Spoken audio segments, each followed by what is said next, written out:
Any more laughing gas in the jukebox, and we won't have any time to ourselves. I thought the postman was getting above his station now. My weekends are my weekends, I said, as I wrote out my complaint. Dear Ice Cream Man, I wrote. My Flake 99 was slightly sodden the day my father died. It was a rainy autumn day in June. I blame you for this. The slapdash way in which you bunged the flake in my cone reminded me of how they flung my father into the coffin, like throwing a sausage roll into a bin.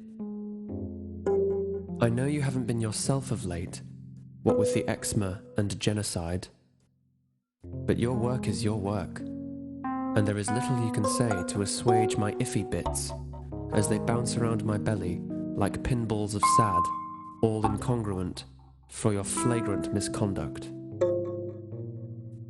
You shitter. Forgive my language.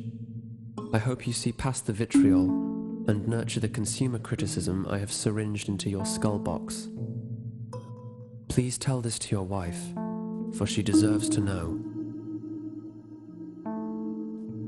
Baking soda and bleach should remove Meredith's argument, for she is lonesome and basic, and her navel is laced with tragic gumption. It isn't print which tilts timid things, it's timid things which tilt print. Remember that, and don't assumption my prose, you bitch. Your recycled skinny dipping and extracurricular terrorism are enough to make me shit my craft all over the carpet. I've gone too far. Let's call a meeting to sort this out. How's Thursday? That's no good. You're not trying as hard as I'm not. Focus.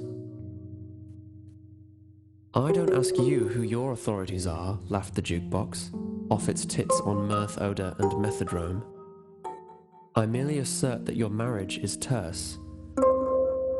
I tend not to write in the past tense, I said, but for you, I'll make an exception.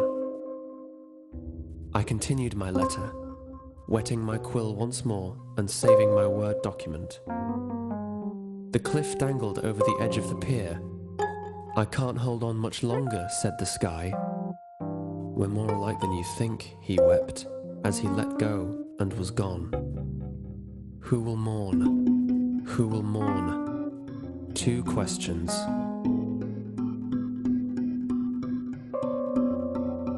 It was an isosceles, she told the policeman. It was an isosceles that raped me. So this is how we break the silence, said the policeman. The woman said nothing.